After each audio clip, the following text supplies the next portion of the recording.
सबसे पहले इच्छा होती है उस परम स्थान के दर्शन की जहां भगवान शिव ध्यान में स्थित है। कैलाश पर्वत उनका परम आसन। ये कोई साधारण पर्वत नहीं बल्कि भगवान शिव का साक्षात रूप है। इसके चरणों में है मानसरोवर, मीठे जल की पवित्रता, और राक्षस ताल, खारे जल की रहस्यपूर्ण गहराई। इतने पास फिर भी एक मीठा एक खारा, जैसे भगवान शिव के भीतर संतुलित दो स्वरूप। अब हम पहुंचते हैं उस तपोभूमि पर जहां भगवान शिव और माता पार्वती ने विवाह के बाद ध्यान लगाया। ये है आदि कैलाश, उत्तराखंड के ऊंचे हिमालय में स्थित, जहां आज भी उनकी ध्यान ऊर्जा का कंपन महसूस होता है। यही है गौरी कुंड और पार्वती सरोवर। ये पर्वत नहीं, शिव पार्वती की जीवित उपस्थिति का केंद्र है, इसलिए कहलाता है छोटा कैलाश।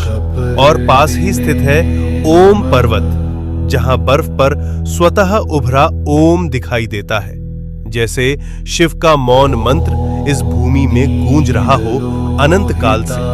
अब हम बढ़ते हैं हिमाचल की उस रहस्यमयी चोटी की ओर जहां विराजमान है स्वयं भगवान शिव, जिसे कहा जाता है मणि महेश कैलाश। इस पर्वत की चोटी से दिखाई देती है एक दिव्य मणि।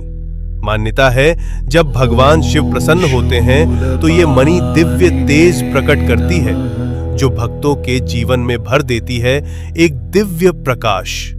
इसके चरणों में स्थित है पवित्र मणि महेश झील, जहां हजारों श्रद्धालु हर वर्ष स्नान करते हैं और भगवान शिव का आशीर्वाद प्राप्त करते हैं। अब हम पहुंचते हैं हिमालय की उस ऊंचाई पर जहां की हवा भी हर हर महादेव का जप करती है।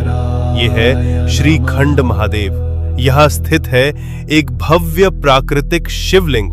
यहाँ तक पहुंचने का मार्ग अत्यंत कठिन, लेकिन कहा जाता है जिसे स्वयं भगवान शिव बुलाते हैं वही इस दिव्य शिखर तक पहुंच पाता है। श्रीखंड महादेव केवल एक शिवलिंग नहीं, ये है भगवान शिव का हिमालयी सिंहासन।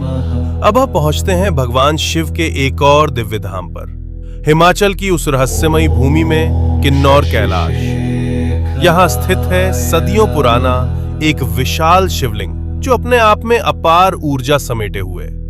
और कहा जाता है यात्रा के दौरान कई भक्तों को ब्रह्म कमल के दर्शन भी हुए हैं। ओम नमः शिवाय।